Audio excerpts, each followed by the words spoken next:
This year brought us a very strong and long monsoon season. Heavy rains poured down for days, sometimes crossing more than 100 millimeters in a single day. Our garden stayed underwater for weeks, and by the time it dried, all the good topsoil from our garden beds was gone. Now we are starting fresh, rebuilding our beds from the ground up. Instead of seeing this as a loss, we are taking it as an opportunity. Every bed will be prepared using a slightly different method, and this way, we can test what works best for our soil and climate. The method I'm showing you today is simple, organic, and will give amazing results if followed step by step. We begin by preparing the soil that is left in the bed. After so much flooding, the soil is often compacted and broken into large chunks. Using a shovel, we carefully break these big pieces of soil and then level the bed. This step is very important because it allows the new layers we add to settle properly. Loose and leveled soil also helps in better root growth later on.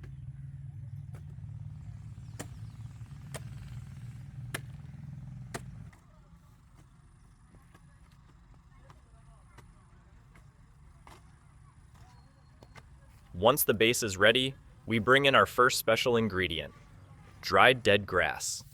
2 weeks ago, we collected grass clippings from the garden and left them in the sun to dry completely.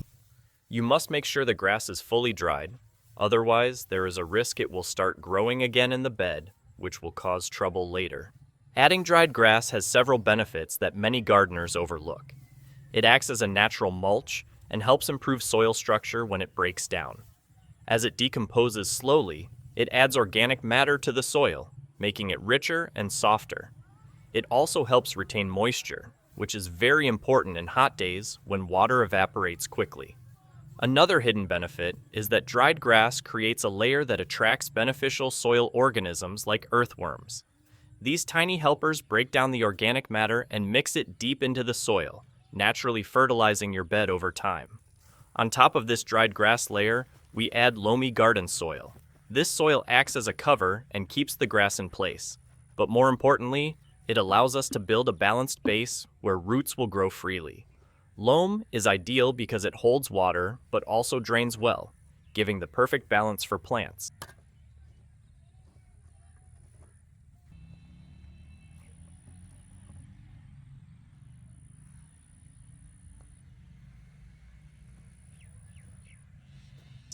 The next step is adding fully decomposed manure.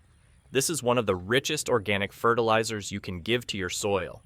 Unlike raw manure, which can burn plants, decomposed manure is safe and immediately useful. It contains essential nutrients like nitrogen, phosphorus, and potassium. Everything plants need to grow strong, green, and healthy. Beyond nutrients, manure improves soil structure, makes it softer, and increases the water-holding capacity of the bed. Even more importantly, it is full of beneficial microbes. These microbes are the true workers in your soil. They break down organic material, release nutrients, and create a living, fertile environment for your plants. Finally, we give the whole bed a good watering. This last step may look simple, but it is the most powerful. Water wakes up the microbes inside the manure. Once active, they start multiplying by the millions, quickly spreading into the soil and working on the dried grass layer beneath. Over time, the grass will break down completely, turning into rich organic matter. The microbes will continue improving the soil, creating a natural cycle of fertility that keeps your bed productive for months to come.